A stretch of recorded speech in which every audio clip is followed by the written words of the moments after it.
जहांगीरी की मुबैना तौर के ऊपर इनवैलिड डिग्री की बुनियाद के ऊपर उनकी तैनाती को चैलेंज किया था। हमने आइन के आर्टिकल 199 के तहत को वारंटो दरख्वास्त जो है वो इस्लामाबाद हाई कोर्ट में दायर की थी, जिसमें जस्टिस तारिक महमूद जहांगीरी साहब की क्वालिफ़िकेशन की बुनियाद के ऊपर हमने ये मुतालबा किया था कि ये इंक्वायरी करवाई जाए कि मिस्टर जस्टिस तारिक महमूद जहांगीरी जो हैं वो वकील बनने की क्वालिफ़िकेशन जो है उस पर भी पूरा उतरते हैं या नहीं, क्योंकि आइन का आर्टिकल 199 ये तकाजा करता है कि अगर किसी भी शख्स के ख़िलाफ़ रिट ऑफ को वारंटो जो है वो इस्लामाबाद हाई कोर्ट में या किसी भी हाई कोर्ट में दायर की जाती है, तो उस हाई कोर्ट की आइनी ज़िम्मेदारी है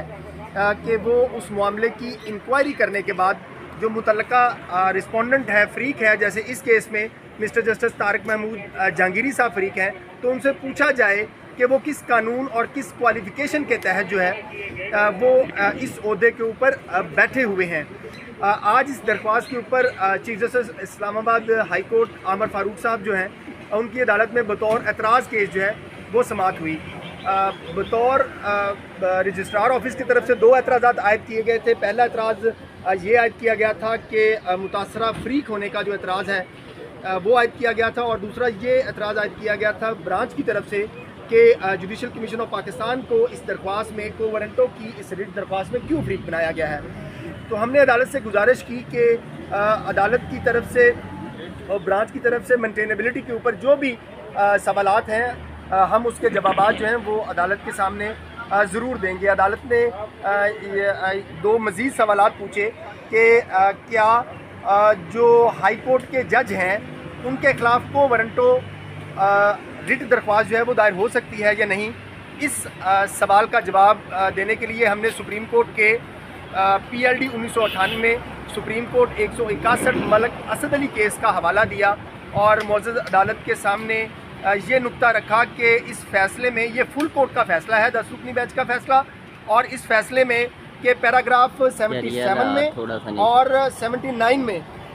सुप्रीम कोर्ट ने इस बात की तशरीह कर दी है कि हाई कोर्ट के जो जज साहबान हैं वो पर्सन की तारीफ में आते हैं, इसलिए उनके खिलाफ जो है मुतल्लका हाई कोर्ट के अंदर रिट ऑफ को वारंटो जो है वो दायर हो सकती है। उसके बाद चीफ जस्टिस आमर फारूक साहब ने दूसरा सवाल जो है वो पूछा कि अगर सुप्रीम जुडिशल काउंसिल में किसी जज के ख़िलाफ़ शिकायत ज़ेर इल्तवा हो तो क्या मुतबादल फोरम के तौर के ऊपर हाई कोर्ट के अंदर रिट ऑफ को वारंटो जो है वो दायर की जा सकती है या नहीं की जा सकती। तो हमने अदालत के सामने इसी केस के पैराग्राफ 81 का हवाला दिया, जिसमें ये असूल तय कर दिया गया है कि जो सुप्रीम जुडिशल काउंसिल है वो किसी भी तरह से हाई कोर्ट के सामने रिट ऑफ को वारंटो का मुतबादल फोरम नहीं है। सुप्रीम कोर्ट ने इस पैराग्राफ में असद अली केस में ये असूल तय किया है कि अगर सुप्रीम जुडिशल काउंसिल के अंदर किसी जज के खिलाफ शिकायत ज़ेर इल्तवा हो भी तो फिर भी रिट ऑफ को वारंटो के अंदर उस जज की तैनाती को चैलेंज किया जा सकता है, क्योंकि रिट ऑफ को वारंटो की जो बुनियाद है वो उस जज की क्वालिफ़िकेशन की बाबत जो है वो बात करता है। तो हमने अदालत से ये गुजारिश की कि चूँकि आइन के आर्टिकल 193 में लिखा हुआ है कि हाई कोर्ट का जज वो शख्स बन सकता है जो वकील हो और उसकी 10 साल की प्रैक्टिस हो, इसलिए जो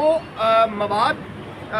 सुप्रीम जुडिशल काउंसिल की कंप्लेंट के साथ मुंसलिक किया गया है और मीडिया के अंदर रिपोर्ट किया जा रहा है, उसकी बुनियाद के ऊपर